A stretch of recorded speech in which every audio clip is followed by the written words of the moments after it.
Karen, entrou no Gmail? Entrou? Vai, arroba. Ah, tá aberto, viu? Não, tá aberto. Tá o seu de Rosângela e o seu. Essa aí, baixa essa hora. Liga a TV aqui. Tá? E a mesma coisa. Ligar aqui também, só que ligar a verdade. Fecha no meu pastor. Qual é? Pega o fogo. Alô, alô, mais alto um pouquinho. Aí, mais volume, mais. Tô forçando muito. Aí. Alô. Alô, chegando. Um pouquinho mais. Aí. Tá bom. Bota o cabo. Tá aí no chão.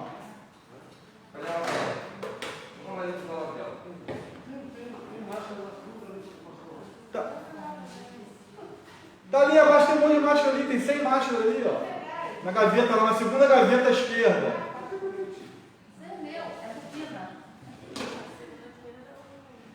Bom dia, você que está aí online.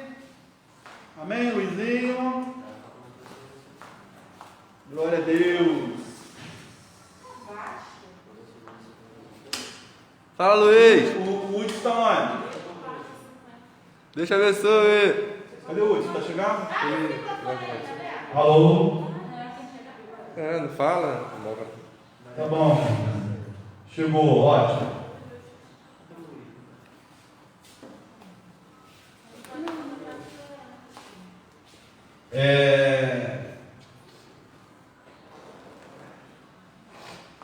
Dona Numa. Vamos orar? Vamos orar nesse tempo, pedir graça a Deus pelo nosso estudo e caminhar aí. Eu vou tirar aqui por causa da. Hoje eu estou de. Alguma leitura vai ser feita aqui também. Estão bem distantes de mim, então de máscara. Tá bom. Vamos orar, falar com o Papai do Céu. Agora estava na classe de doutrina, né? Aí pedi para um, são 3, pedi para um orar. Falou que não consegue orar, não. Aí pediu para o outro orar, o outro também não. Aí pedi para o terceiro também não. Eu falei, então eu vou orar por vocês. Aí eu orei assim, mas orei mesmo, não foi zoação não, né? Papai do Céu, abençoa o coração dos meus aluninhos, Papai do Céu, porque eles são criancinhas em Cristo, Papai do Céu, e tem vergonha de falar ainda, Papai do Céu. Que o Senhor, Papai do Céu, enche o coração deles do Teu Espírito Santo, Papai do Céu. Em nome de Jesus, amém. Enfim, aí pra caramba depois, pediu para eu orar, eu orei. Fazer o quê? Faz parte, né? Está começando agora esse mês, dá uma insegurança de falar uma coisa errada. Vai orar com o pastor presente, o pastor vai ficar vigiando. Não fica pedindo oração de ninguém, eu não faço isso não. Vamos orar e pedir graça a Deus aí para esse tempo, para a gente estar, enfim, nos iluminando nesse estudo tão bom hoje. Romanos é assim, fantástico de estudar. Eu gosto muito do livro de Romanos e a gente vai aprender um pouquinho mais aqui da palavra de Deus. Vamos orar.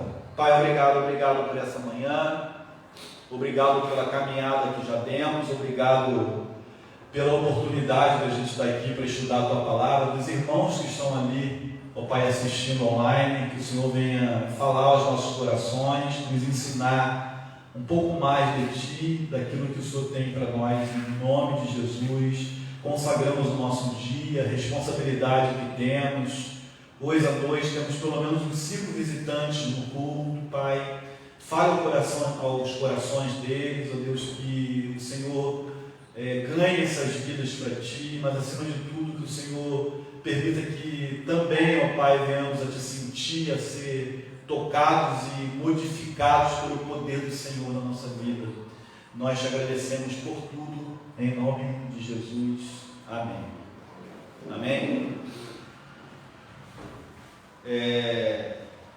Primeiro eu quero falar para vocês que houve uma mudança no ranking do melhor aluno, né? Não teve jeito, eu tive que mexer nisso porque... Eu estou no subprofessor, bom dia. Miranda me fez convite essa semana, muito maneiro. É muito difícil receber um convite desse. Me chamou para tomar um café com ele em frente à praia, batemos um papo. Miranda teologicamente comentou coisas profundas, perguntou como é que eu estava. Eu fiquei até assim, caramba, sou eu mesmo que estou aqui, um café muito gostoso. Aí ele subiu um pouquinho no posto, né? Então, Gabi nunca me chamou para um café, bigode. Não subornar, você sobe no posto, subornar. O Hudson só vive em sorveteria. Eu tenho até foto do Hudson em sorveteria, tá? Eu quero saber quem são seus Nunca chamou o pastor. Vem pro resort junto comigo. Vem pro resort, aí vai. Não, mas foi uma grande final. Quero falar aqui, glorificar Deus. Foi um final de tarde muito agradável, muito bom estar ali com você. Semana que vem comigo, ó. Conversamos com Vamos lá no Bonaceira, anota aí. Vamos lá no restaurante. Só vai pro bigode, daqui a pouco vai estar na igreja de rodinha aí, ó. Aí, ó. Miranda estava lá embaixo, aí Miranda subiu. Passou daqui. Subiu um pouquinho, colei com o Daniel. O Daniel tá faltando muito, tá muito online, né? Ele tirou os pontos do Daniel. Eu tô voltando, tô presente. Igreja de rodinha aqui. O Hudson tá um pouquinho na frente assim, ó. Um pouquinho assim, ó. Muito pouco. Na frente de Gadeiro. Na frente do último. Gabi é a última. Gabi agora tá com som. Dani nem comenta, Dani nem tá sem comentários. Pessoal, vamos lá. Eu vou ficar meio geladinho aqui para vocês, tá? Só para ver a TV, mas vai dar para estar vocês me assistindo aqui também, tá bom? Pode passar, Caio, no slide aí. Nós estamos ali, ó, em Romanos, né? Já tivemos 3 aulas extras para a introdução, além do Novo Testamento. Chegamos em Romanos, ou seja, chegamos nas cartas, né? No período das cartas, pode passar, vai mostrar para a gente nesse slide aí, ó. As epístolas vai de Romanos até Judas, considerando que Apocalipse também é uma carta, mas também está na classe da profecia. Então são 21 livros da Bíblia como epístola, cartas. Falei mal de Gabi, ela está aqui, chegou, gente, desculpa. Cartas, falei mal da Dani, está aqui, chegou também, obrigado. De Luane não posso falar mal, Luane é exemplar. Aí, cartas. Olha só, quase todo o Novo Testamento, vamos começar hoje, mas teve a introdução sobre as cartas semana passada, perdão, e a gente já caminhou nisso daí, compreendendo a importância das cartas do Novo Testamento. Pode passar, por favor. E aí, carta de Paulo aos Romanos. Pode passar.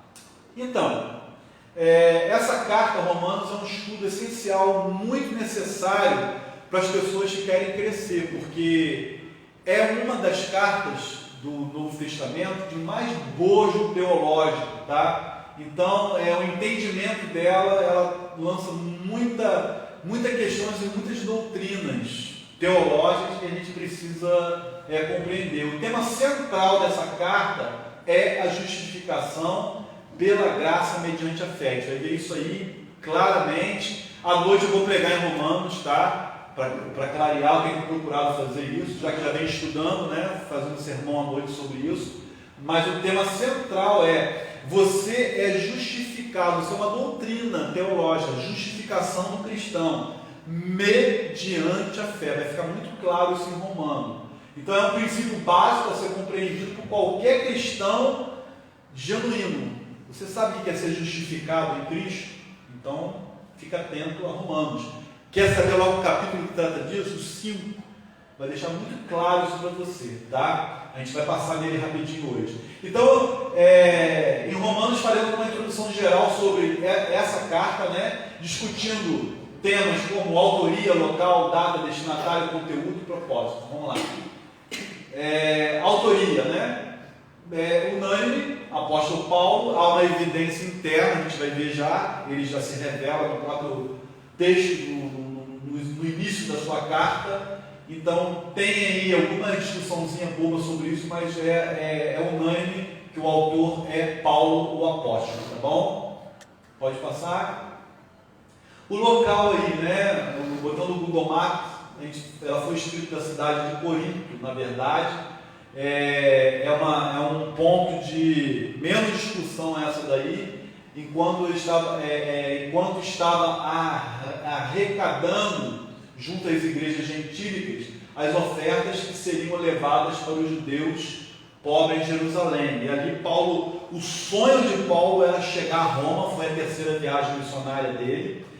Mas por que o sonho de Paulo era chegar a Roma? Qual era o império que estava mandando na época de Cristo e nessa época de Paulo? O Império Romano. Era o centro do poderio, não só militar, mas aqui também, nessa época, já bem destacado no poderio intelectual da Grécia Antiga também. Roma era o centro das atenções. O apóstolo Paulo, como um pregador do Evangelho, ele sabia que quando chegasse em Roma, olha para mim, o Evangelho explodiria. Porque tinha muitas concentrações de todo mundo em Roma. Seria o que é Roma hoje, gente? A cidade de Roma seria aí, assim, bem grosseiramente para você entender, uma Nova York, Washington, mais Nova York, onde se sentam muitas pessoas no caso do turismo, mas não é esse sentido, seria nos Estados Unidos seria aí uma França, uma China hoje, outras coisas estão muito concentradas, todo mundo está em cima, ninguém vive sem a China, a gente mete uma área na China, mas tudo vem da China. Então seria esses lugares assim, sabe, de estado central. Destaco o militarismo por questões do domínio do Império Romano, que vai até lá séculos depois de Cristo ainda. Foi um dos mais longos, tá? Do Império Romano.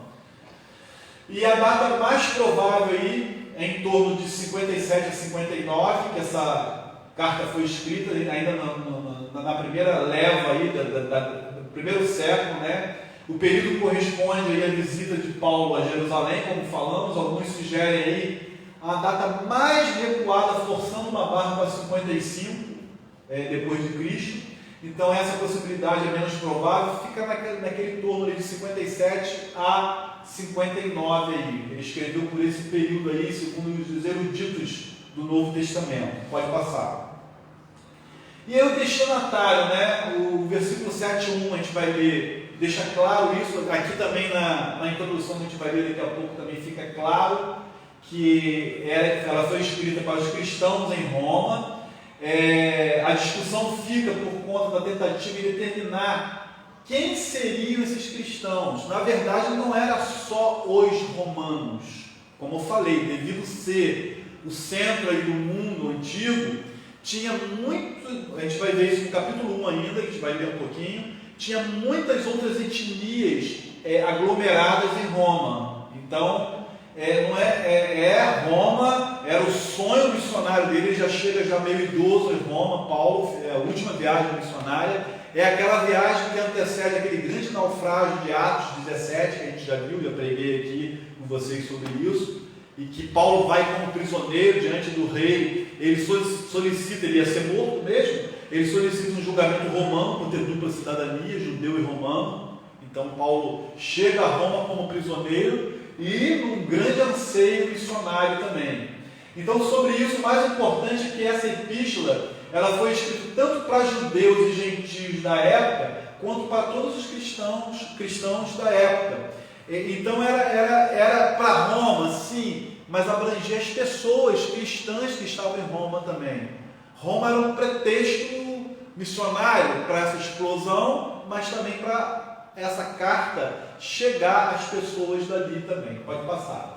E aí, o destinatário, meus irmãos, Romanos 7:1, falo a vocês, a pessoas que conhecem a lei. Acaso vocês não sabem que a lei tem autoridade sobre alguém apenas enquanto ele vive? Então, meus irmãos, ele escreve aos crentes de Roma, chamando de irmãos, mas vai ter o texto do capítulo 1 que vai ficar mais claro ainda.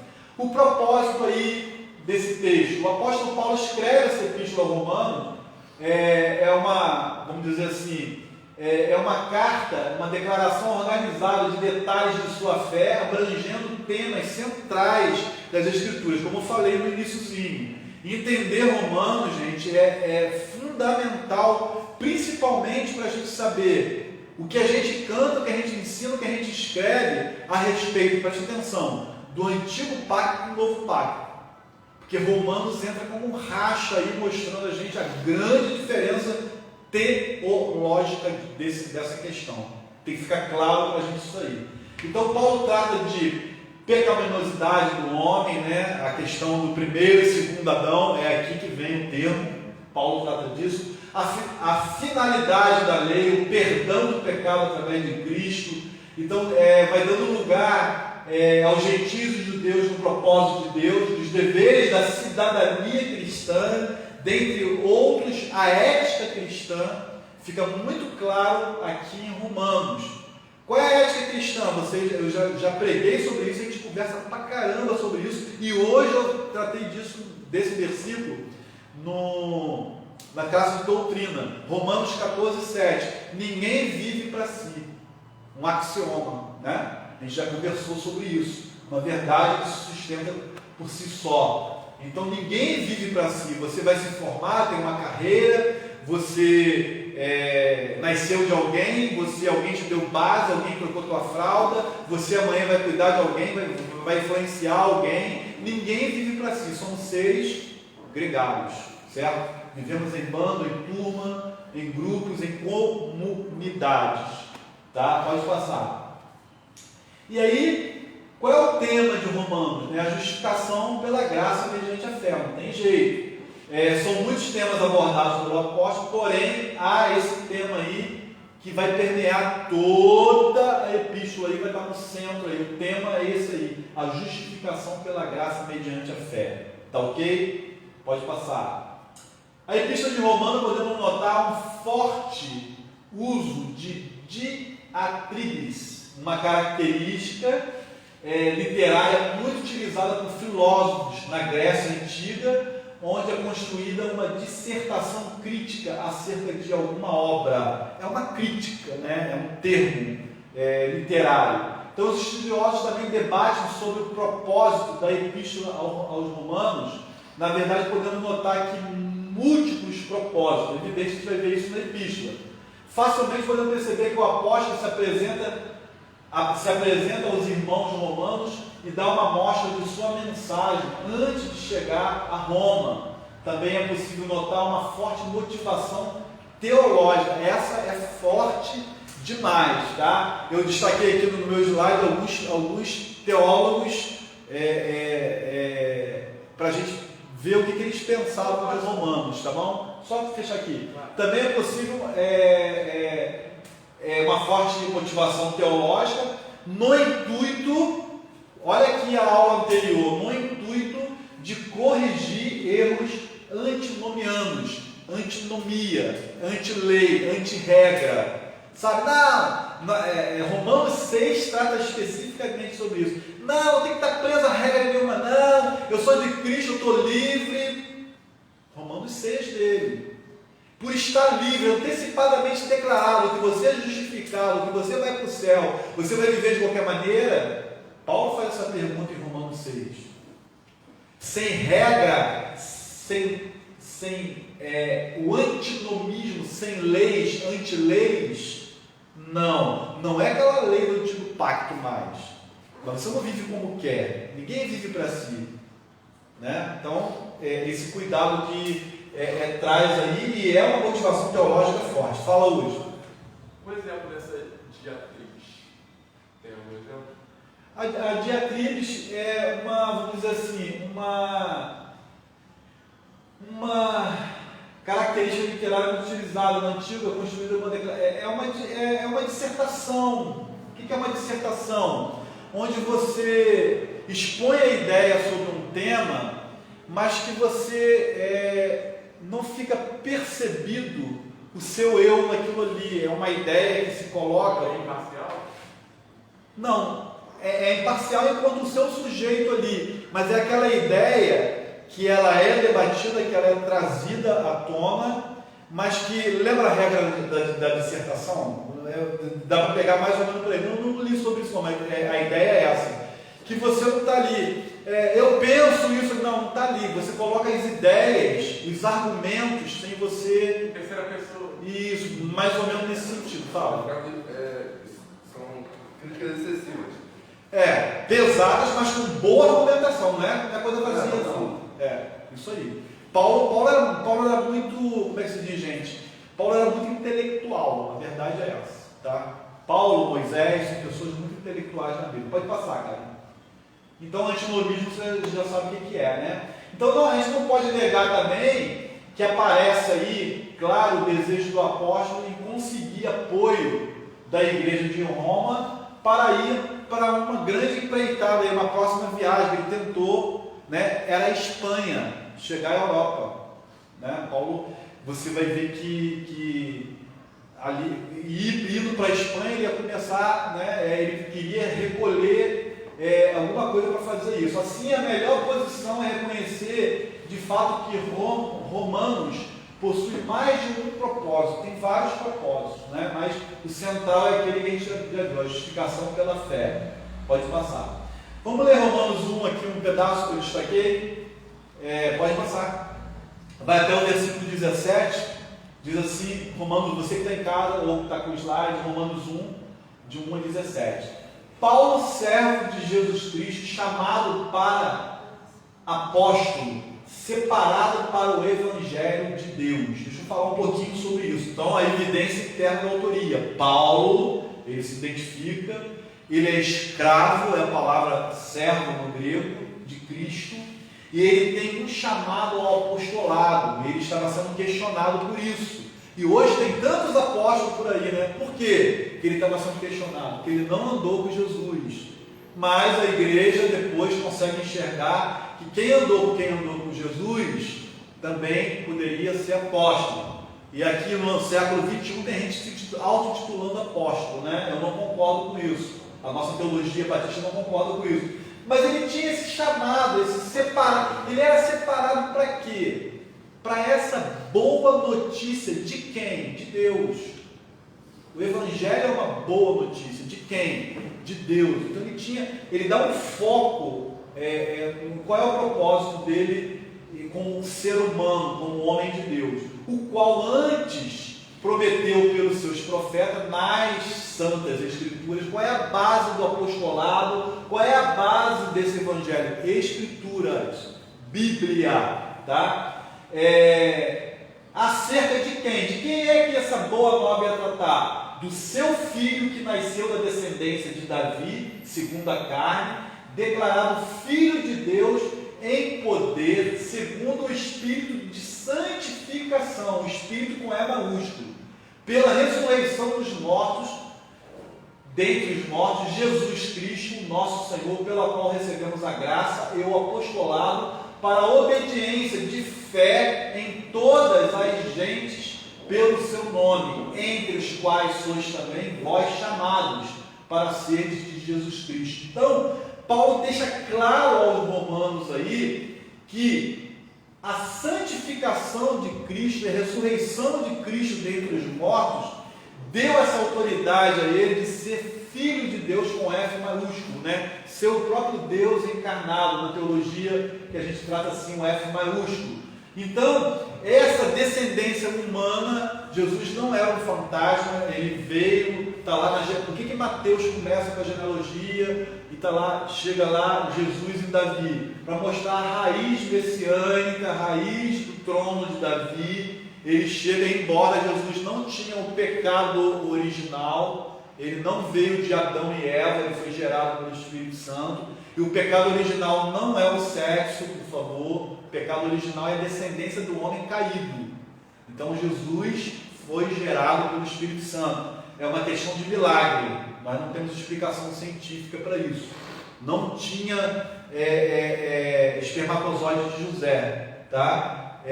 Somente Deus fecundou pelo Espírito Santo no óvulo da Maria. Evidente, ele foi gerado, nasceu de parto normal, não teve cesariana também não. Tá ok? Vamos lá, segue aí. A todos os quais em Roma, aí ó, o destinatário de novo, a todos os quais em Roma, amados de Deus, chamados santos, olha aí gente, chamados santos, a igreja, ele queria chegar numa comunidade que tinha várias pessoas, chamados santos, graça e paz do nosso Deus e do Senhor Jesus Cristo. Primeiramente dou graças ao meu Deus por Jesus Cristo, acerca de vós todos, porque em todo o mundo é anunciada a vossa fé. porque Deus, a quem sirvo em espírito, com E minúsculo, entendeu? O espírito dele, toda a intenção dele, a força dele, o querer dele, o humano também entra nisso, no Evangelho do seu Filho, me é testemunha de como incessantemente faço menção de vós, pedindo sempre em minhas orações que, em algum tempo, pela vontade de Deus, se me ofereça boa ocasião para ir ter convosco. Por isso, desejo ver-vos, para vos comunicar algum dom espiritual, a fim de que sejais confortados. Ele foi uma preparação antes de ir para lá, ele mandou uma carta, sério. Isto é, para que juntamente conosco eu seja consolado pela fé mútua, assim vossa como minha. Não quero, porém, irmãos, que ignoreis que muitas vezes propus ir ter convosco, mas até agora tem sido impedido. Entendo até que por Deus mesmo. Ele estava indo, Deus dava um lugar para ele, tá bom? E pelos homens, pelas prisões, pelas chicotadas, para também ter entre vós algum fruto, como também entre os demais gentios. Eu sou devedor tanto a gregos como bárbaros, tanto a sábios como ignorantes. E assim, quanto está em mim, sou pronto para também vos anunciar o Evangelho, a vós que estáis em Roma. Pode passar. Versículo chave, está em azul, tá? Porque não me envergonho do Evangelho de Cristo, pois é o poder de Deus para a salvação de todo aquele que crê, primeiro judeu e também grego. Verso 16, esse daí, o versículo chave. Porque nele se descobre a justiça de Deus de fé em fé, como está escrito, mas o justo viverá pela fé. Ele cita Abacuque, tá ok? O justo viverá pela fé. Bem, pode deixar aí que eu quero comentar alguma coisa. Olha só, não me envergonhe do Evangelho, dessa boa notícia de Deus por homem. Quem falou isso foi Paulo, gente. O que Paulo passou? Prisões, chicotadas, assaltos, naufrágios, muito sofrimento. Aliás, quando ele se converteu, que Ananias foi orar por ele lá em Atos, a gente passou sobre isso, Deus falou que ele era uma pessoa que ia ser chamada para sofrer pelo Evangelho. Quando ele fala não me envergonhe do Evangelho, que Paulo foi tido como salteador, teve que fugir de uma cidade, no 6. O cara foi esculachado. Ele não se envergonhava disso, porque ele via que essa boa notícia era para a salvação das pessoas. Mas o que permeia esses 17 primeiros versículos é a palavra fé, o tempo todo. Fé, fé, fé, fé. Tanto é que a gente vai ver os teólogos que se basearam nesse livro aí. É fé o tempo todo. Então Paulo está querendo um rompimento com os ritos antigos todinho. Que ritos? Não é honra teu pai e tua mãe. Estou falando de rito religioso. Sacrifício de animais, circuncisão. Só no templo que eu sou abençoado. Paulo está propondo uma vida de fé, ou seja, acreditar, ser templo de Deus. É o que a gente vai ver hoje à noite, tá bom? Eu vou pregar sobre Romanos hoje à noite. Passa aí, por favor. Então, muita propriedade, não me envergonho disso. Essa parte teológica, na Epístola de Romanos, Paulo apresenta as suas credenciais apostólicas. Já viu no início, vai ver 16, 25 também. Ele fez isso para que a autenticidade do seu ministério não fosse contestada, porque era essa questão que eu já falei no início com vocês. Isso mandou com Jesus, né? E para defendê-lo das falsas acusações de fofocas, de boatos que surgiam a respeito dele. Então, ao escrever a carta aos Romanos, Paulo estava profundamente atento ao fato de que a igreja deveria ser uma comunhão entre, olha aí, judeus e gentios, entre judeus e samaritanos, não interessa. Paulo veio para romper com esse cisma todo aí. Ele queria essa unificação. Olha a carta de Gálatas, que vai tratar disso também. Tá? Isso significa que deveria haver plena igualdade com os judeus e gentios juntos à unidade no corpo de Cristo. Então, todos, sejam escravos, sejam livres, sejam gentios, sejam judeus, todos são um em Cristo.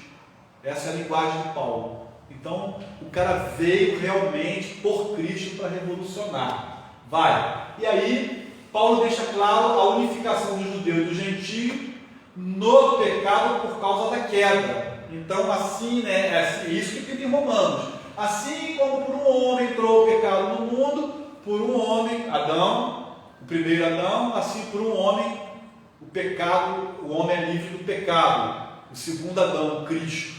Essa linguagem de Romanos, tá? Então, essa graça por meio de Cristo, ressaltando que a justiça salvadora do Evangelho é uma necessidade de ambos. A justiça atinge tanto o judeu, primeiramente o judeu, ele deixa isso claro, mas também a todos que creem. Por isso que é a justificação pela fé o grande tema.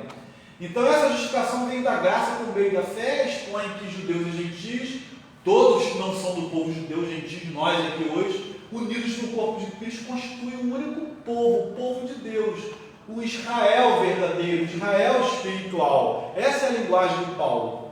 Então a teologia dele é pesada, forte sobre isso. Pode passar, cara. E aí a gente vai ver os dois versículos que eu botei lá em cima, Romanos 3:8, e não, então, por que não dizer, façamos o mal para que desse mal venha o bem? Na verdade, alguns têm me caluniado, dizendo que eu, é o boato que está falando, que eu afirmo isso. Porém, eles estão condenados como merecem.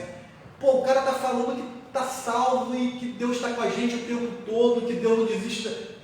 Paulo ministrava a segurança eterna, gente.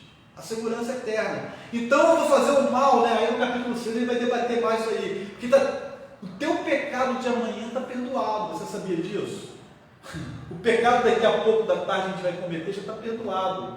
A obra salvadora de Cristo, a justificação de Cristo, abrangeu o passado, o presente e já está abrangido o futuro de quem irá crer e o futuro de quem já crê. Cara, isso é tremendo. Não é porque eu estou com frio, não, é arrepia, porque é a obra de Cristo. É poderosa. Esse sacrifício de Jesus que nos justifica. Vai direto na história, atravessa, rasga a história. Romanos 16:25. Louvemos a Deus, pois Ele pode conservar vocês firmes na fé, de acordo com o Evangelho que eu anuncio. Qual é o Evangelho? Ele já colocou lá no início. O Evangelho de Deus. Né? Deixou bem claro. Isto é, a mensagem a respeito de Cristo, de acordo também com a verdade secreta que nunca foi revelada no passado. Esse redescobrir dessa nova vida no Espírito, não mais na lei. É para jogar a lei fora? Os novos convertidos perguntaram isso. Não, não é isso. A lei ritual, sem valor nenhum no Novo Testamento. Sem valor nenhum. A lei ritual sem valor nenhum. Então, às vezes, sabe, tem alguns cantos que a gente canta e fica, meu Deus do céu, isso é do Antigo Testamento. Temos que saber fazer essa ponte aí. Porque a Bíblia fala disso para a gente. Pode passar.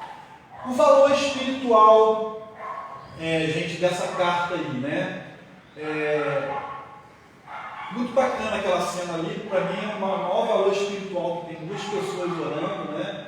De bondade sobre a Bíblia, depois do estudo bíblico da ideia, ou para estudar a Bíblia, tanto faz, para essas verdades espirituais indiscutíveis aí que está nessa carta de Romanos. De todas as epístolas que o apóstolo escreveu, a Romanos é que contém a maior exposição da parte de Paulo sobre o Evangelho, sobre o Evangelho, sendo reconhecida por muitos estudiosos como a epístola com maior conteúdo doutrinário, complexidade teológica entre todas as outras. A epístola de Romanos é um dos livros bíblicos mais citados quando o assunto é soterologia. Soteriologia. O que é isso, Miranda? Soteriologia. Soteriologia. O que é isso? O Wilson falou aqui que é negócio de ser solteiro. Eu falei, irmão, nada a ver isso.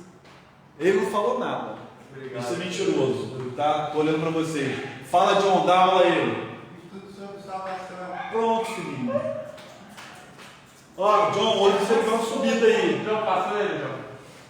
Passou Gabi, passou Luane, Karen, que as mulheres vão lá embaixo comigo, fazendo. Eu não estou percebendo, não. Elas não participam. Elas não participam, quase. A Gabi participava, agora não está participando mais. Aí caiu. Luane tem boca e não fala. Karen tem boca e não fala. Pronto, juntou todo mundo, calma. Beijo, amo vocês. Não, machismo, né? Não sou machista.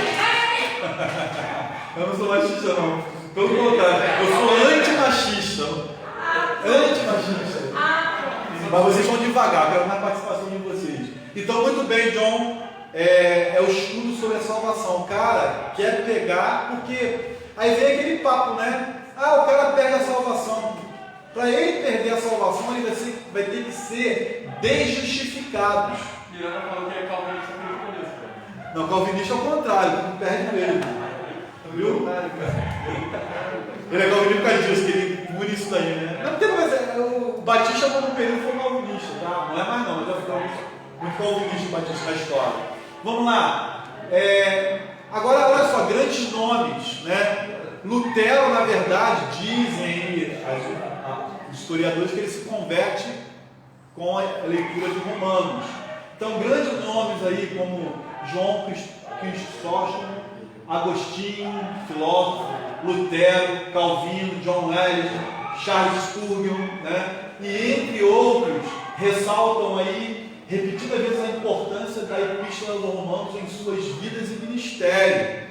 Aí Lutero diz o seguinte, olha só, Lutero aí, ansiava por compreender Romanos e a exposição, justiça de Deus, olha aí, que a pessoa mostra essa dúvida, me pedia porque a entendia como justiça pela qual Deus é justo quando pune os injustos. Essa era a visão curta de Lutero. Até que entendi que Romanos 1, 16 e 17, vamos ver no Evangelho, que a gente já leu aí, né? Que a justiça é aquela mediante a graça e misericórdia que nele nos justifica pela fé. Parece bobagem, mas Lutero monta suas 95 teses a partir dessa compreensão da justiça pela fé. Então não era mais por venda de salvação, por indulgência, nada disso. Lutero rompe, né, ali com o catolicismo romano, e aí a história você já compreende. Não só isso abriu, preste atenção, não é só perseguição religiosa, a reforma abriu a questão de comércio e tudo mais. Vocês estudaram isso na escola também, o viés político da coisa, trouxe muitas modificações para o mundo daquela época, né? Afetou por muito tempo isso daí, mas ele ansiava compreender Romanos. Olha aí outro, vamos lá, outro, Calvino, quando Deus viu Jesus no lugar do pecador, ele não poupou, e quando encontrar o não regenerado sem Cristo, não poupará. Charles Spurgeon, um pregador batista tremendo, poderoso, falou isso, para a gente lembrar que essa justiça de Deus é algo muito sério, e todos podem ser justificados pela fé, tá? E aí Calvino diz, só nos mantemos firmes quando descansamos em Deus pela fé, baseado também na olhar dele para Romanos, tá ok? Então Romanos afetou a vida dessas pessoas. Eu quero comentar rapidamente sobre esses 4 capítulos, não vou dizer os mais importantes, talvez os meus prediletos, destaco o capítulo 8 de Romanos, a importância desses capítulos, né? Aí Paulo no capítulo 3, olha só o que ele está falando, batendo nessa tecla, gente. Capítulo 3, 1. Que vantagem há entre ser judeu ou que utilidade há na circuncisão? Paulo está levantando essa questão da vida da fé, muita, em todos os sentidos, principalmente porque os judeus foram confiadas as palavras de Deus, veio do judeu a salvação, tá ok? Que importa se alguns deles foram infiéis? a sua infidelidade anularia a fidelidade de Deus? De maneira nenhuma. Então não tem nenhum justo sequer, não é isso que Paulo fala? Ele vai dizer para a gente, verso 9 do capítulo 3, que consideremos então, estamos em posição de vantagem? Não, já demonstrando que tanto judeus quanto gentios estão debaixo do pecado, como está escrito, não há nenhum justo, nenhum sequer. Não há ninguém que entenda, ninguém que busque a Deus. Todos se desviaram, tornaram-se juntamente inúteis. Não há ninguém que faça o bem, não há nem sequer, não há um sequer. Na sua garganta é túmulo aberto, com a língua engana, veneno de víbora está sobre os seus lábios. Sua boca está cheia de maldição e amargura. Seus pés são ágeis para derramar sangue. Ruína e desgraças marcam os seus caminhos. E não conhece o caminho da paz. Aos seus olhos, é inútil temer a Deus. Esse é o homem da origem de Adão, que não encontrou Cristo. Ele acha bobagem Deus, a fé, a lei. Então Paulo, no capítulo 3, traz essa pancada na nossa coluna cervical aí, para botar a gente encurvado aí. Cara, todos nós estamos em igualdade diante de Deus, nós carecemos dessa justificação, dessa graça pela fé. E capítulo 5, é que eu falei para vocês, fica aí, antes do jogo do Flamengo, você pode ler aí, né, o capítulo 5, fazer uma reflexão hoje, fazer uma meditação no capítulo 5. Ele diz assim, o capítulo 5, tendo pois sido, já ocorreu, quem creu, pois justificado pela fé, temos paz com Deus por nosso Senhor Jesus Cristo, por meio de quem obtivemos acesso à fé, a esta graça, na qual agora estamos firmes e nos gloriamos na esperança da glória de Deus. Então, a nossa justificação é pela fé. Você, mas eu estou na igreja, eu estou mais regradinho agora, eu canto na igreja, eu toco na igreja, eu ensino na igreja, eu dou dinheiro à igreja. Cara, a sua justificação não é pelos ritos. Os ritos são até importantes, mas você é salvo. O que é ser justificado? Vamos lembrar essa doutrina um pouquinho, que estudou doutrina comigo? O que é? Todos vocês, exceto aqui Luana e John, que não estudou doutrina comigo. Mas o você está tanto comigo que você tem que ter alguma coisinha que eu ensino. O que é ser justificado? Quem que estudou? Doutrina. Quem que estudou? Você, Luana. Luane. Eu falei Luane? Luane? Mas é assim mesmo, desculpa. Luane, John, Hudson, não considero que está muito tempo comigo, você tem que saber algumas coisas, tá? O que é ser justificado pela fé? O que vocês entendem disso? É uma doutrina teológica, hein? Não fala bobagem, Eu não. acredito que é ser apresentado como justo. Ser apresentados como justo. Vai. Bigoda. Hã? Ser perdoado. John. Não, eu tenho uma pergunta de antes. Você falou que a lei acabou e tal, mas... Não, calma aí. A lei acabou, não? Em relação aos ritos. Sim. Eu até falei, né? A lei acabou. Mas, não, aqui um texto aqui que eu queria saber como é que se entende que não pense que vinha abolir a lei, ou de profeta, mas não vinha abolir, mas cumprir. Justamente. Dá significado à lei. Porque em nome da lei, eu não vim para abolir a lei, vim para cumprir a lei. Jesus falou isso, certo? O que ele veio fazer? Ele veio dar sentido à lei, que ele estava aplicando a lei. Se o camarada estava doente, uma necessidade que tinha, você não ajudava o ser humano porque era sábado, a lei não podia fazer nada.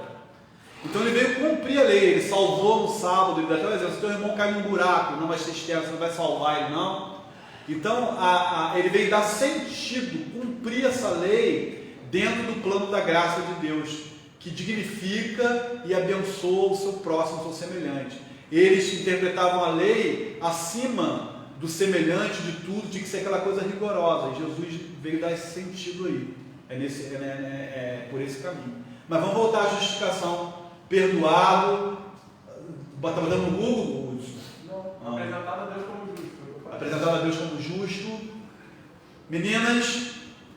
Direito à vida eterna. Não importa, não. Direito à vida eterna. Direito à vida eterna. Está tudo mais ou menos dentro, né? Justificação, a teologia define, eu passei isso para você, Langston, tá? Ele traz para a gente a seguinte ideia: é um ato declarativo de Deus, dizendo que Deus declara que você está justo, que você está perdoado, que você tem vida eterna, que você é dele, que você é povo dele, e Deus declarou que Dani está justificado, que Kari está justificado, que eu estou justificado. Só um minutinho, deixa eu concluir o raciocínio aqui, que não está anotado, vou deixar você falar. Esse ato declarativo de Deus não é do homem. Eu posso falar alguma coisa de você e mudar minha opinião de você. Quem está falando é uma pessoa, Deus, o Criador do universo, o sustentador de todas as coisas. E por causa da sua fé no Filho dele, ele declarou: justificados, vamos ler, justificados, pois, pela fé, temos paz com quem? Com o declarante, Deus.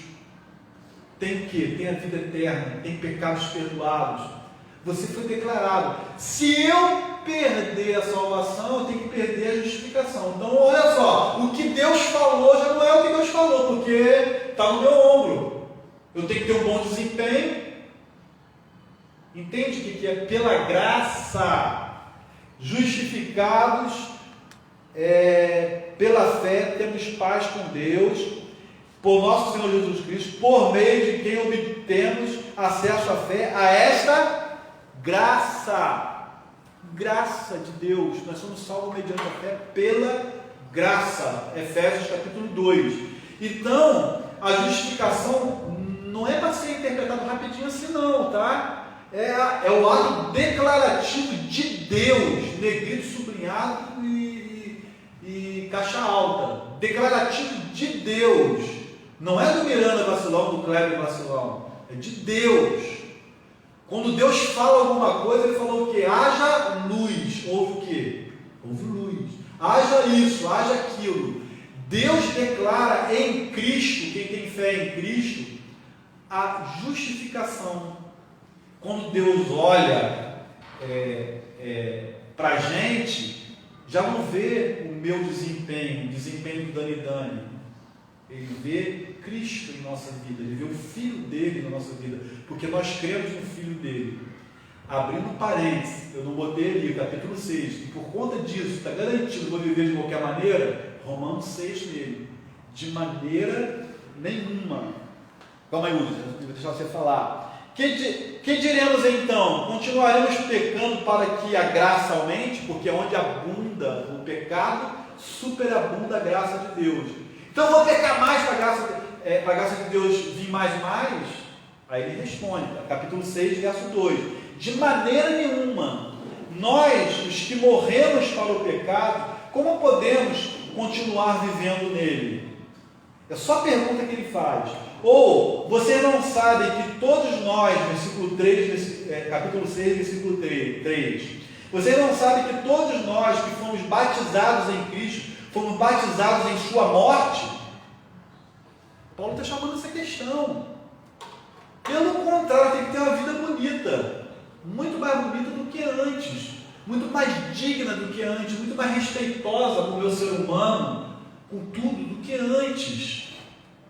A teologia é pesada que Paulo levanta aqui, então Paulo cerca tudo em Romanos. A justificação, vamos repetir, é um ato declarativo de Deus. Vamos usar a palavra de Langes, vamos? É um ato, vamos lá, é um ato declarativo de Deus. Isso é justificação. Mas aí você tem que dissertar sobre isso. O que a gente viu lá do grego. Tem que dissertar. O que é isso? Cara, quem está falando é Deus, não é o ser humano. Ele falou: meu irmão Bigoda, você está justificado pelo sangue do meu filho. Pronto. Todo o direito de Jesus é o direito do Bigoda, orar com ele, vida eterna. e tudo mais, pecados perdoados. Sacou como é forte, é bonito isso? Tem que aprender a olhar a Bíblia com mais profundidade, isso aí. Se eu jogo no meu peito a salvação, depende do meu desempenho, depende se eu estou na igreja, depende se eu estou no dízimo, depende se eu creio na justificação e mais em participar da Santa Ceia, da Santa Ceia ainda. Pelo amor de Deus. Aí, John, os ricos caem. Eu sou salvo, mas eu tenho que me circuncidar, eu tenho que ir a Jerusalém, tenho que olhar para Jerusalém, orar em direção a Jerusalém, coisas do antigo pacto. Para com isso. Você está livre, justificado. Deus declarou, porque você acredita em Jesus Cristo, o Filho dele. Tá bom? Então vamos pela ordem agora. Primeiro Hudson. Não, eu ia falar, por exemplo, a justificação, você fala sobre a sanção declarativa, mas eu acho que uma parada que interfere e atravessa muito a questão da justificação é a morte, porque até Romanos 6 fala sobre isso, quem morreu foi justificado, ou seja, antes da gente morrer a gente não estava justificado, essa é lógica, quem morreu foi justificado, antes da gente morrer a gente estava justificado, e ele fala que a partir do momento que a gente morre com Cristo, a gente é justificado com ele, por isso que eu falei esse fato da gente se apresentar. Não, beleza, você antes falou uma coisa errada, agora você corrigiu aí, sem você perceber. A justificação pela mão, quem morre em Cristo. Não, mas não é a morte só. A justificação não é a pessoa morreu. Não. Justificado é quem crê na obra de Cristo, quem creu em Cristo como Senhor. Em relação, por exemplo, o salário do pecado é a morte. Certo? Por exemplo, antes disso acontecer. O pecado original. Antes de vir Jesus, por exemplo, tinha a questão lá do cordeiro, da expiação dos pecados, etc., que ele era amor. O sangue, enfim, você levava o cordeiro e esse sacrifício era mais ou menos como se fosse a maneira de você ser perdoado por você expiar, né? Exato, é sobre isso que eu falo, essa justificação. A partir do momento que você morre com ele, ele fala, quando a gente nos une a ele em semelhança da morte, a gente nos une a ele em semelhança. Agora eu já entendi. Foi profundamente teológico. Quando a gente morre para o pecado e nasce para Cristo, acho que a tua ideia é essa. Aí vem a justificação. Sim, é isso que eu falo. Então, baseado nisso, eu quero te perguntar o seguinte: vale para todo mundo. Eu tenho quase certeza que deve ter uma pessoa para responder isso aqui. Vou ver se eu esteja enganado. No final, revela quem acha que vai responder. Qual é a diferença de pecado e pecados? Tratamos muito sobre isso. Você em casa também. Zudéia, Miriam. Pecado e pecados. Além da diferença gramatical. Você citou toda hora aí, mas está incutido a teologia, está incutido nas ideias. Pode falar, João. O senhor falou que o pecado é o pecado original, que está escondendo ao humano. O pecado é tipo uma perguntinha aqui, é uma coisa assim, é uma coisa mais trivial. Queimou minha língua. Isso aí, vamos lá. John falou aqui, pessoal de casa, que o pecado é o pecado original, justamente. Eu já tinha citado ele, na argumentação dele, na diatribes dele ali, ele falou direto. Quando é que é resolvido o pecado original? O pecado original é o pecado que me condena. Qual é o pecado que me condena? O pecado de Adão, do primeiro Adão. Para aí. Não é o de Adão, que o mundo fala para a gente assim. Eu conversei com um filósofo uma vez, ele falou para mim: pô, é ridículo isso. Ele falou assim para mim: como é que o cara lá no início pecou e só condenado hoje? Nós, toda a raça, reeditamos o pecado de Adão original. Qual é o pecado de Adão? Viver por si, viver na desobediência a Deus. O primeiro capítulo que a gente leu falou tanto de fé e obediência. Não sei se você prestou atenção, sublinha tudo que é fé e obediência, até o versículo 17, está lotado ali disso. A nossa justificação é mediante a fé e obediência a esse Deus, em amor, né, pela graça, não é mais naquela coisa seca de medo de Deus, mas por querer agradar, uma vida agradável a Deus. Então o pecado original é a reedição que nós fazemos.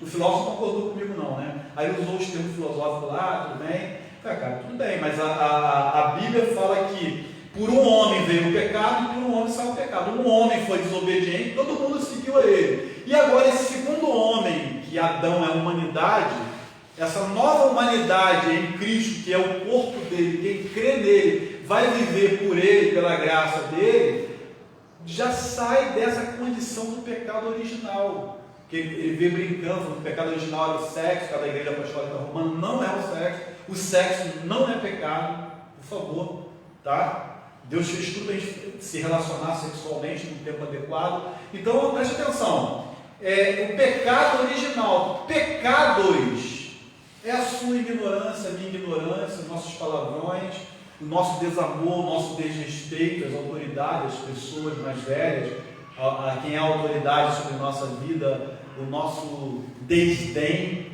o nosso preconceito com as pessoas, né? Muito interessante isso, muito interessante. Só Greg, a consumação dessa... Tá? Só um minutinho, você entendeu? Então o que o John está colocando, calma aí Daniel, deixa você falar que você pediu também.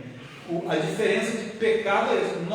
O que está resolvido na minha vida hoje aqui, na sua vida hoje aqui? Gente, o pecado original acabou. Romanos 8:1, vou pregar hoje. Nenhuma condenação há para os cristãos em Cristo. Não tem condenação sobre a gente. Resolveu vida eterna. Aquele que crê nas minhas palavras, naquele que me enviou, já passou da morte para vida. Já passou. Não passará não. João 5:24. Então, olha só, o pecado original resolveu. Os pecados é a natureza do remido em Cristo, que ainda é pecaminoso. Ele é remido, foi justificado, Cristo remiu os pecados, perdoou os pecados, mas ele convive com a carne ainda. Eu convivo com a carne ainda. E não tem como eu não pecar, como é impossível Deus pecar. Cristo ter tido pecado. É o contrário, essa nova natureza, é esse novo Adão, essa nova humanidade que seremos revestidos dela quando a gente for para a glória com o Senhor. Tudo novo, corpo, vestes, mente, tudo novo. Não haverá mais pecado. Então, pecado e pecadores, ok? Então, o seu pecado está resolvido. Os seus pecados tem que resolver todo dia. Busca de perdão e graça a Deus. Fecha aí, Lúcio, vai passar para a Dani Dani. O que você ia falar? Eu ia perguntar se a consumação não, acho que o simbolismo dessa justificação seria o batismo. Que ele fala, quando a gente se batiza, a gente meio que é sepultado com ele, morre com ele. Simbolismo, cara, que pergunta, tem simbolismo dessa justificação que o Lúcio está colocando aqui, é o batismo. Sei lá, posso até concordar, com dúvida, mas para dar uma resposta rápida assim, queima-roupa. Mas eu diria que a verdade da justificação é a nova vida em Cristo. O simbolismo a verdade da justificação é a nova vida em Cristo, ser nova criatura.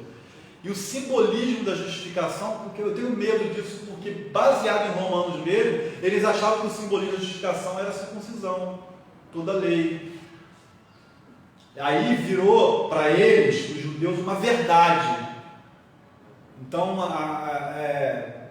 até entendo, né, olhando por esse lado, o simbolismo de morrer e nascer de novo, né? Mas eu acho que... Mas também falar que a nova vida em Cristo é um simbolismo, não. É uma verdade do justificado. Se você não tem uma nova vida em Cristo, tem que rever algumas coisas. A nova vida você que trouxe, para batismo. Sim, mas eu concordo e não. Está aqui na roupa, não dá para... Eu tenho medo de fechar, está gravado, sair errado aí. Não, só foi uma dúvida, porque, por exemplo, para a vida também... Eu não sei se a justificação tem... Eu não sei. A importância do batismo nisso, tem? A importância do batismo, tudo bem. Eu não sei se a justificação tem um simbolismo. Estou com dúvida. É por isso que eu, como teólogo, estou com medo de responder. Estou com medo. Eu não sei se tem. Tem uma verdade, uma nova vida. O batismo tem a sua importância legal nisso daí, evidente. Embora a pessoa pode não ser batizada e tenha sido justificado, mas tem a sua importância simbólica. Aí tudo bem. O batismo tem uma importância simbólica do efeito da justificação na nossa vida. Mas porque, por exemplo, simbólica, porque tem Batista, ele batizava antes de Jesus morrer, correto? Isso. Então, tipo, seria até uma crítica que eu propõe. Porque a partir do momento que eu falo que, sei lá, que o batismo seria a simbolização, o simbolismo da justificação, Jesus ainda não tinha morrido. Não tinha valor nesse sentido, né? A justificação vem, porque antes, ele falou de João Batista, gente, antes de Cristo, preste atenção, antes de Cristo a justificação era como? Você falou, expiatória pelo sacrifício dos animais, aquelas coisas todas, então era o simbolismo. Ser justificado, ser, enfim, perdoado, aquele negócio que a gente já colocou aqui. E agora no batismo, o batismo não é um simbolismo dessa justificação da pessoa que está salva, eu concordo, mas a justificação em si, ela é uma verdade de vida. Há pouco tempo eu estava falando sobre isso aí nesse termo. Um tema bem puxado, teria que passar e conversar mais sobre isso. Não, eu estava pensando com a amiga aí. Dá uma boa dissertação. O que seria justificação? Tipo, aí até dei uma pesquisada até no quesito de definição, gramática, justificação. Sim. Na teologia, esse ato declarativo de Deus. Absolução, né? No caso, está justificado. Pagou, foi pago, né? Você não deve mais nada. Está perdoado, como o nome do meu irmão Bigode colocou. Dani, ficou por último, viu? Mas vamos lá. Pô, até passou. Já nem lembro mais que eu perguntar. Pô, não faz isso comigo não. Você ser pesado, fica mal. Não, Porque os caras não vão pegando é sangue. mais um comentário relacionado a sobre, tipo assim, rolou o assunto, que eu só agora sabendo em parte, sobre fazer um monte de coisas como mérito na igreja. Aí ele vai citar até em outras denominações que fala assim muito sobre galardão, sobre montar uma coroa, pedrinha, uma coroa, aquela coisa toda.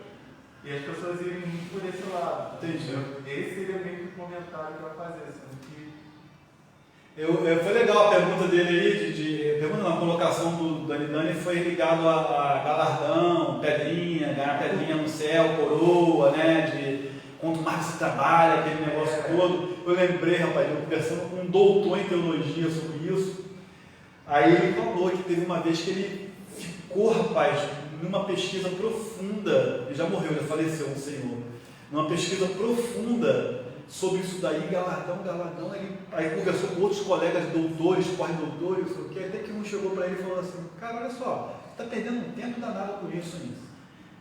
Vou fazer um resumo aqui, numa palavra só, aí ficou revoltado, tinha um monte de coisa anotando, tentando formar um esboço teológico da coisa, mas ele falou, cara, galardão é prêmio de Deus, está na classe de Deus que vai dar, tem galardão. Não é, e não pode esquecer que é tudo, até o galardão é pela graça. Quando a gente vai colocar o galardão ou as pedrinhas, como você colocou, são muitas crianças, cada hora você ganha uma pedrinha lá no céu, né? O Ismael mexeu pra caramba comigo com isso no início, quando não chegava ninguém para Jesus, ele me zoava pra caramba, né? Não tem nem pedrinha no céu ainda, mas isso tudo é figurativo, né? Esse negócio é com Deus. Primeiro eu quero estar só no céu, já está no céu, já é um grande galardão. Agora tem outros lá, não sei como é que vai ser, cara. Esse doutor estava entrando nisso daí. Aí o outro desconstruiu, sai disso aí, cara. Você vai perder tempo, vai ficar igual doido. É interessante que o Dani fala mesmo, porque dá uma intenção que você constrói seu galardão. Cara, só você estar no céu livre da condenação eterna, que é mais que isso. É tipo querer fazer milhares de coisas para sentar do lado de Jesus. Aquela mãe falou isso, né? E aí, galera, vamos lá, capítulo 12 aí, ó. Capítulo 12 de Romanos, queria comentar um texto conhecido nosso, né? Muito usado, ele diz que 12:1, portanto, irmãos, rogo pelas misericórdias de Deus que ofereçam em sacrifício vivo e santo e agradável a Deus. Este é o culto racional de vocês. O que é o culto racional de vocês? Oferecer como sacrifício vivo. Repete devagar. Quando a gente se oferece como sacrifício vivo. A gente vai oferecermos como sacrifício vivo. O que é o culto racional de vocês? Eu vou falar. É quando você está dando uma aula também. É quando você está na sua profissão, atendendo alguém, ajudando alguém a sair de um suicídio. Quando você está socorrendo alguém. Quando você está estendendo seus dons e talentos para a humanidade, pensando no seu semelhante. Sabia que isso é culto racional, galera? Não é só negócio de estar na igreja tocando, não. Também, quando você está tocando ali um baixo, uma guitarra, uma bateria, é teu culto racional a Deus. É aquilo que Deus está te dando, você está dividindo. Mas rogo pelas misericórdias de Deus. Isso é muito profundo. É tudo na misericórdia, na graça de Deus. Então são capítulos que a gente não pode passar por ele. E ele diz: não se moldem, verso 2, capítulo 12 de Romanos, ao padrão deste mundo, mas transformem-se pela renovação de quê, gente? De quê? Da nossa mente, para que sejam capazes de experimentar, comprovar, empírico, tá? A boa, agradável e perfeita vontade de Deus. Pô, cara, quando é que a vontade de Deus vai contra a minha e ela assim mesmo não deixa de ser boa, perfeita e agradável? Foi um dos termos teológicos que o meu amigo Miranda usou no café da tarde. Quando há alinhamento, quando eu estou alinhado com esse Deus, quando eu estou de banda com esse Deus, quando eu estou agarrado na palavra desse Deus, quando eu estou agarrado na comunhão desse Deus, quando eu estou agarrado nos propósitos desse Deus na minha vida, quando eu estou agarrado no propósito de Deus no reino, quando eu estou vivendo em Cristo de verdade, não houve uma declaração de Deus da minha parte e eu não respondo à declaração dessa justificação de Deus. Isso é forte, cara, isso é teologia pura, isso é Bíblia pura para a gente pensar sobre isso. Então, o culto racional tem a ver quando eu me desvio do mundo, dos prazeres mundanos. É uma atitude de culto racional. Foi o que a gente conversou hoje ali. Isso não convém a gente. Não é que eu não posso. Eu posso. Todas as coisas são o quê? Mas nem todas as coisas me... Eu posso fazer tudo, mas, cara... Eu sou esse santo, aos amados santos de Roma e a todos os santos presentes. Isso é de Deus. Você é santo, a gente já viu isso, né? Por condição e por opção de ser também. Ao mesmo tempo, Deus te declarou santo, você é povo santo, nação santa. Mas você se condiciona para ser santo, Deus declarou e você é. É uma posição, perdão, eu preguei sobre isso com vocês. Deus posicionou a igreja dele como santa, mas você também se condiciona para essa santidade. Busca os caminhos para essa santidade. É esse o sentido. Capítulo 8 eu não vou comentar, porque todo mundo que está aqui vem no culto à noite, do online eu sei que vem aqui. Quem está aqui vem no culto à noite vem, né? Todo mundo está escrito, pelo que eu vi, sim. Então, não, se vai vir. Vou pregar no capítulo 8 à noite, tá? Pode seguir, vamos terminar aí, vamos terminar para a gente ir embora. Caio. Conclusão, vamos lá, fechou. Conclusão, vai. Garou? A Epístola aos Romanos nos proporciona uma visão geral e direta de temas centrais da Bíblia. Já falei lá no início. Quando lemos essa epístola, podemos entender o estado, preste atenção, palavra de Calvino. Quem está ouvindo aí? Miranda. Da depravação total em que a humanidade se encontra após a queda, e que apenas a graça de Deus é que somos justificados pelos méritos de Cristo.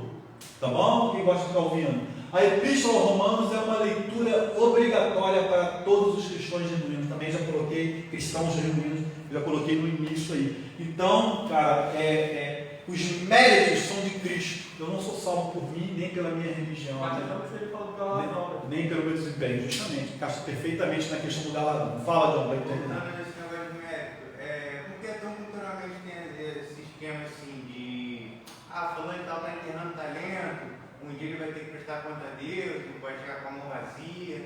Como é que fica isso? Tá, vou falar. Olha, falou assim, ó, esse negócio dos méritos, ele voltou isso aqui. John, aliás, a participação brilhante de John hoje e a participação boa do Hudson hoje. Acabou, né? Valeu, João. Vamos junto, irmão. Brilhante de John. Daniel também foi boa, né? As meninas. Vamos lá. Passa aqui para eu ver, cara. Se acabou mesmo. Passa não, cara. Passa, cara. Acabou, tá bom. Então vamos lá no John aqui. Vamos lá no John. John, isso aí é sério, né? Você não... Por quê? Aí tem uma falta minha aqui, não sei se é, gente, se é, como é que eu vou falar? Se é bíblico ou não, mas preste atenção. Estou com dúvida, realmente. Mas eu vou tentar dissertar um pouquinho sobre isso. A Bíblia diz, em Romanos, que os dons são irrevogáveis. Então, se você tem um dom, ou seja, uma dádiva dada pelo Espírito Santo de Deus na sua vida, né, dentro daquelas listas de dom lá, vamos botar o dom de aconselhamento, que é o dom de admoestação. Você tem um dom e você não exerce, é um presente de Deus que você está guardando escondido e você não usa. Essa forma que você falou aí, você vai prestar conta, você vai prestar conta de tudo.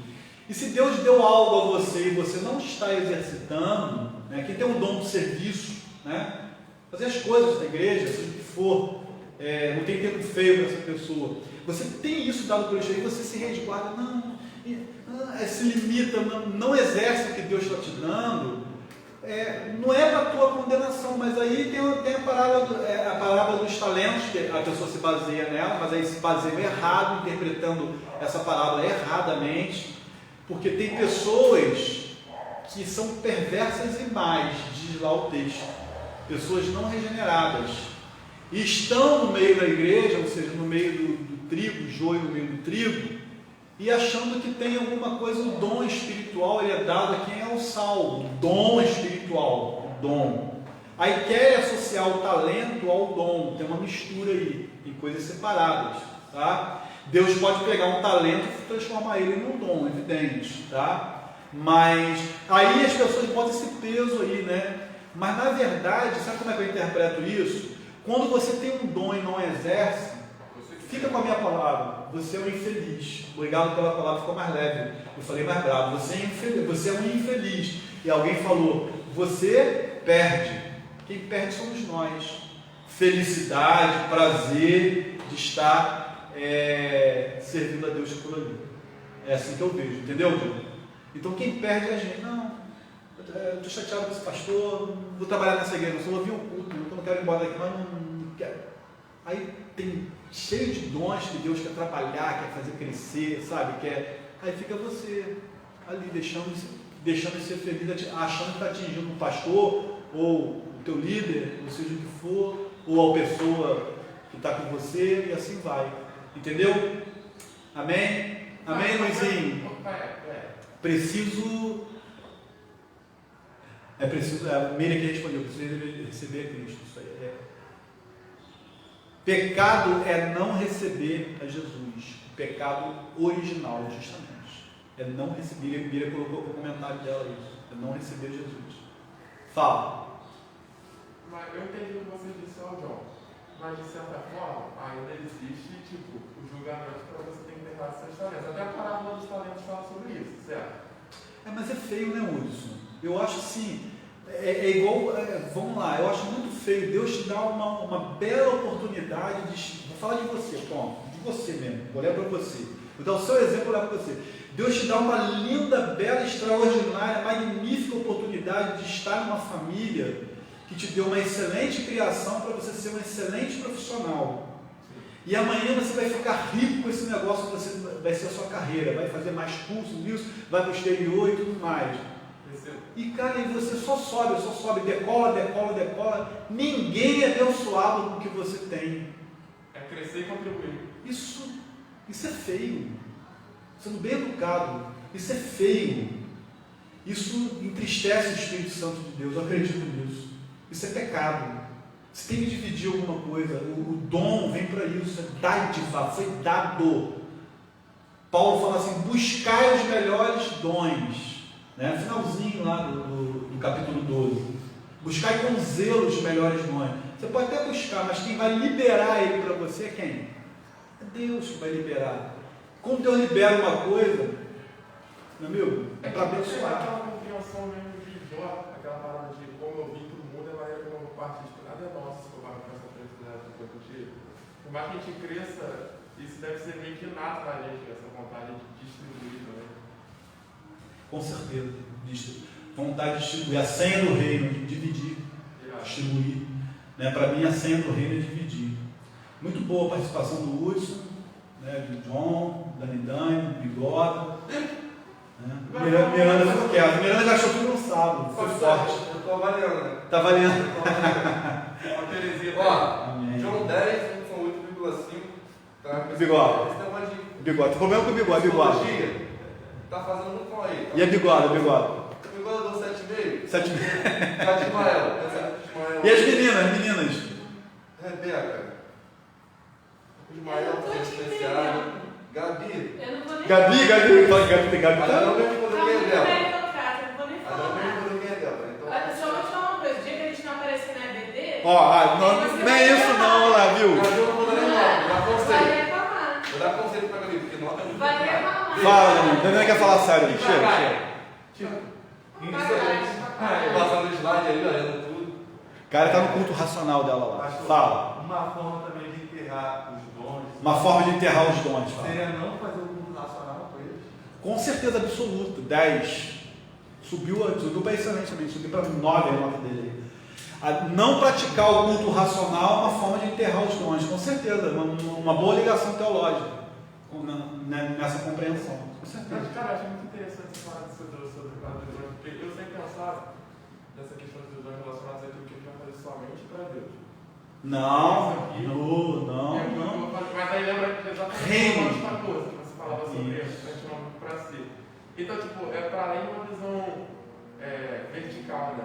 Tipo, de o que eu recebo dele eu vou dar para ele, mas é aquilo que se manifesta pelo. Você tem que passar para o pessoal em casa. Ele achava que os dons, preste atenção, vocês ouviram, o Hudson está colocando aqui, que era somente o que a gente faz para Deus. Ou seja, que eu entendi na linguagem religiosa. Não e não. É para o reino de Deus. Você é parte do reino de Deus. O reino de Deus está dentro de você. Você é o corpo de Cristo. Cristo tem a igreja como agência do reino dele. Então, se você tem bens, se você tem talentos e dons, se você tem recursos, capacidades, você tem que abençoar os seus semelhantes. Isso é o seu culto racional. Eu concordo com o Dani, né? Ele me fez pensar, legal, uma ligação muito boa. Se eu não pratico isso através da minha carreira, eu estou em falha no meu culto racional. É a razão, é o que eu tenho na intelectualidade, é o que eu tenho de força, é o que eu tenho de volição, de vontade. Você viu que Paulo colocou para a gente? Olha, eu vim aqui com misericórdia de Deus, mas o meu espírito, com E minúsculo, o espírito dele, ele queria estar fazendo aquilo ali também. Ou seja, em outras palavras, ele queria estar sofrendo por Cristo também. Ele não foi só eleito para sofrer por Cristo. Ele usou o apostolado dele para isso. Tantos outros usaram para serem falsos mestres. Então você pode ser um psicólogo que vai, cara, não só na clínica, não sei que rumo você vai pegar, aonde você estiver, você ser abençoador das pessoas. Cara, isso que eu ia falar, essa visão é muito graciosa, porque é uma graça também expansiva. Tipo assim, quando a gente tem essa visão do dom mais restrita, aquilo que a gente faz somente para Deus, eu acho que a gente acaba se prendendo muito ao tempo, do que a gente faz aqui dentro. Fazer para Deus é um mundaço, né, cara? Porque fazer para Deus é também fazer para o próximo, né? Sim. Até quando Tive fome, isso vai falar agora. né? Não me deste comer, tive frio, não me vestiu, tive preso, não me visitaste. Como fizeste a um desses pequeninos, a mim. Sim. É isso aí. É tipo, Ampliar, sabe o que é isso? Sair da caixinha e ampliar a visão do Evangelho. É a boa notícia. isso é muito rico, aí você para de enxergar seu culto nacional apenas para aquilo que você faz aqui, tipo, de certa forma, o que eu faço dentro da igreja, lá que você faz do seu trabalho. Tudo, trabalho, profissão, carreira. Aqui no templo, olha para minha mão. É uma pitadinha do que você faz, do que você pode fazer no reino de Deus. Mas sabe por que eu falo isso, cara? Porque, tipo assim, quando a gente. Eu acho que isso é uma coisa muito nossa, quando a gente fala de juventude, assim, qual é a palavra que a gente usa? Tipo um destino. Chamado. Um chamado. E a gente sempre se prende a pensar no chamado, não que eu faço aqui na igreja, se eu toco no. Pensar no chamado só como religião. Isso daí é. Não, e um chamado bem restrito a isso. É a religião, a religiosidade, assim, do contexto. Então, tipo assim, isso daí não te prende muito, que aí você vai entrando na sua profissão, aí você fala, tá, eu tô dedicando muito a minha profissão, só que você está abençoando o próximo ali, então você vai. Vamos lá. E ela não deixa de ser uma forma de você, ela, como eu posso dizer, não pregar o evangelho. Até tem uma passagem muito interessante, deve ter descrição. Que é na época quando Salomão ele faz o reino e tal. Uma pregação sobre isso, achei bem interessante. E a rainha de Sabá, ela vem e ela fica admirada com aquilo que Salomão faz. Ela fala, cara, meio que agradece a ele, fala sobre isso, fala, caraca, maneiro essa relação com o seu Deus, porque isso tudo, como se a arquitetura da época tivesse manifestado Deus. Como não? Foi o que aconteceu. Foi manifestado, isso aí. Mostrando que isso é para além desses 4 pontos aqui da igreja, sabe?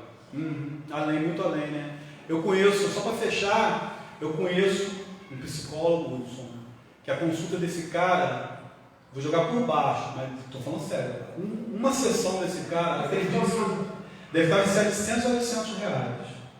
Liga para ele e pede uma vaga aí. A voz dele dura? Hã? Pede uma vaga que você não tem, está lotado. Eu conheço um psicólogo. Vou falar, sessão 700 a 800 reais. Sendo que esse cara atende em comunidade também. Ele é um pastor. Ele tem um lado dele de atender de graça as pessoas que não têm condição. Ao culto racional. Aí que ele vence. E também tem. Sabe quem quer dar 700 contas? Só para a elite da elite. 700, 800 reais numa sessão de terapia, ou seja, num mês você gastar 3 mil reais na terapia, não tem horário para você. Eu estou falando porque uma pessoa, há muito tempo, foi em 2009, me procurou e queria atender com ele, né? Aí eu consegui os contatos, fiz os contatos, aí o cara me deu o retorno depois, ó, só para daqui a 3 meses que marcou, estou com pressa. O cara é um empresário muito bem sucedido, a esposa dele está precisando, ele buscou outro. Interessante. Beleza. Estou falando de coisa que eu conheço, não estou inventando não, você tem ideia. Mas tem lá a parte dele do culto racional dele, entendeu? Usando o talento dele, o dom dele para... Mais ou menos o que você falou, que às vezes as pessoas se preocupam, né? O dom dela para fazer aqui, sabe? Ela busca uma coisa profissional que meio que vai atrapalhar. Eu já penso meio que em uma dádiva. São dádivas, não uma só. Né? Aqui, na igreja, ela pode estar usando uma, mas a função profissional dela vai ser uma outra dádiva. E assim, quando ela sair daquele meio que vai atrapalhar, vai ter uma outra dádiva. Então, não ficar só limitado à igreja que está entendendo. Não entendi, mas quem está no espírito, veja bem, no espírito que eu me refiro é em comunhão, né? Em plena comunhão com Deus. Ele vai dar o jeito dele. Ele não vai querer deixar de servir no templo, ele não vai querer deixar de externar a bênção dele para o povo de Deus, e por mais enrolado que ele esteja lá fora, ele vai ter o tempo dele. Porque né? na parábola diz que um fez 2, eu acho que vai muito disso. Daqui ele conseguiu meio que se adaptar para poder fazer outro. Amém. Então até multiplicar isso. Oraremos eu não vou dar ninguém para orar, porque não tem microfone, o pessoal de casa não consegue ouvir. Vamos orar, pessoal, terminando aí. Obrigado pela presença aí do Luiz e Miriam, que estão online assistindo. Amém pela vida de vocês. Pai, obrigado por esse tempo, obrigado por a gente debruçar por esse livro e saber isso, Pai, que nós somos justificados pela fé. E o ato declarativo do Senhor é de absolvição eterna. Nós estamos absolvidos, livres, não há nenhuma condenação, não há mais nada que vai prender a nossa vida além dos portais eternos. Ó Rei da Glória, como diz o salmista, ó portas eternas, além dos poderes dos portais eternos, ninguém pode nos deter, porque Jesus, a voz veio do alto, a voz veio do Criador e nos declara justificados para a vida plena contigo. Ajuda-nos a compreendermos, ó Deus, todo esse propósito de a gente prestar o nosso culto racional a Ti, que se estende além desses terrenos, que se estende além do mundo virtual, que se estende de todas as formas. Obrigado pela vida do Luiz, Pai, que tem sido, e a Miriam, o pessoal do online, a vida do Carlos Henrique, de tantos outros que nos ajudam ali com o culto racional no mundo online. Olha, Pai, como isso se estende, sem estar aqui na presença do corpo. Obrigado porque essa criatividade do Teu reino, ela é emanada pelo Teu Espírito sobre nós. Nos ajude a cada um aqui a se comprometer com isso, de se envolver com isso, porque nós somos justificados, limpos, lavados para uma vida bonita contigo. Nós oramos assim, Pai, em nome de Jesus. Amém. Amém. Deus abençoe vocês em casa aí, um resto de domingo abençoado, tá? Um beijo para vocês. Tchau.